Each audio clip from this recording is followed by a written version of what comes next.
दिल्ली में प्रदूषण का ये समाचार वर्ष 2021 का है। सर्वोच्च न्यायालय और भारत की सेकुलर सरकारों ने दिवाली पर लगभग पूरी तरह प्रतिबंध लगा रखा था। दिल्ली समेत कई क्षेत्रों में पटाखे बंद रहे, फिर भी दिवाली के दिन प्रदूषण सामान्य स्तर से अधिक रहा। दिवाली के 3 दिन बाद प्रदूषण और भी अधिक बढ़ा, जो अगले 10-15 दिन तक बना रहा। अब कोई भारत की सर्वोच्च न्यायालय में बैठे ज्ञानचंदों से पूछे कि दिवाली के सप्ताह भर बाद प्रदूषण क्यों बढ़ रहा था।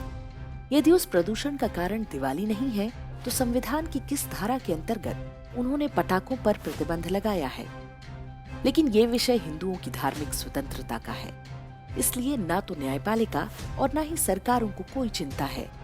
ये वो देश है जहाँ स्कूल में हिजाब और बुर्का पहनने के अधिकार पर कई महीने तक उच्च न्यायालय से लेकर सर्वोच्च न्यायालय तक नियमित सुनवाई होती रहती है। लेकिन दिवाली पर प्रतिबंध के विरुद्ध तर्क सुनने के लिए जज साहबों के पास समय नहीं है।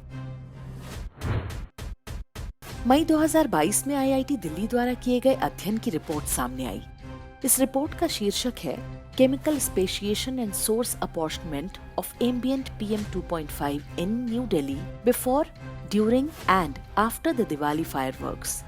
अर्थात दिवाली से पहले, दौरान और बाद में नई दिल्ली में प्रदूषणकारी PM 2.5 में योगदान देने वाले घटकों के रासायनिक गुण और उनके स्रोत। इसके अनुसार दिवाली और उसके बाद प्रदूषण में अचानक उछाल आता है। प्रदूषण के घटकों की जांच से पता चलता है कि ये बायोमास जलाने के कारण पैदा हुआ। ऐसा पराली और अलाव जलाने के कारण होता है। दिवाली के दौरान भी प्रदूषण तेजी से बढ़ता है, लेकिन हवा में इसके घटकों का प्रभाव मात्र 12 घंटे ही रहा। दिल्ली के प्रदूषण पर यह पहला वैज्ञानिक अध्ययन नहीं है। इससे पहले वर्ष 2015 में आईआईटी कानपुर ने भी माना था कि दिल्ली में जो धुआं भरता है, उसमें दिवाली के धुएं का योगदान नगण्य है।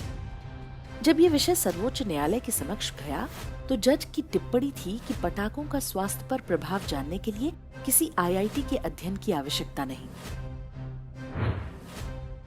एक वैज्ञानिक अध्ययन पर ऐसी अपरिपक्व टिप्पणी हमारी उच्च न्यायपालिका के जज ही कर सकते हैं। हम सभी जानते हैं कि ऊपरी अदालतों में जजों का चुनाव योग्यता पर नहीं, बल्कि परिवारवाद, जुगाड़ और चापलूसी के आधार पर होता है। जज बनाने का एक और उपाय कांग्रेस नेता अभिषेक मनु सिंघवी अपनाया करते थे। हमें आशा है कि आपको उसके बारे में पता ही होगा। वापस दिवाली की बात पर लौटते हैं। दिल्ली समेत देश की सेकुलर राज्य सरकारों ने पटाखों पर प्रतिबंध के आदेश जारी कर दिए हैं। न्यायपालिका की आड़ में केंद्र सरकार भी लाचार होने का नाटक कर रही है। दिल्ली पुलिस को बहाना मिल गया है कि हर वर्ष की तरह इस दिवाली पर भी हिंदुओं का उत्पीड़न करें। हजारों हिंदू इसलिए जेल में डाले जाएंगे क्योंकि उन्होंने पटाखे जलाए या बेचे। यदि आप सोचते हैं कि ये प्रतिबंध दिवाली पर नहीं केवल पटाखों पर है, तो आप भूल कर रहे हैं। पटाखों के बाद दियों का नंबर भी आएगा। एक बार हम पटाखों पर प्रतिबंध को स्वीकार कर लें, फिर दियों के धुएं से भी उनका दम घुटने लगेगा। वास्तव में प्रदूषण विषय है ही नहीं, ये बहाना मात्र है। भारत में हिंदुओं को संपूर्ण रूप से समाप्त करने के लिए उनके त्योहारों को नष्ट करना आवश्यक है। ये ईसाई मिशनरियों का प्रोजेक्ट है, जिसे लागू करने में भारत का सेकुलर तंत्र पूरी शक्ति से जुटा है। इनमें सत्ता संस्थान के कुछ नेताओं से लेकर न्यायपालिका तक सम्मिलित हैं। इस विषय की गंभीरता को समझने के लिए आप हमारे वीडियो के लिंक डिस्क्रिप्शन और कमेंट में देख सकते हैं।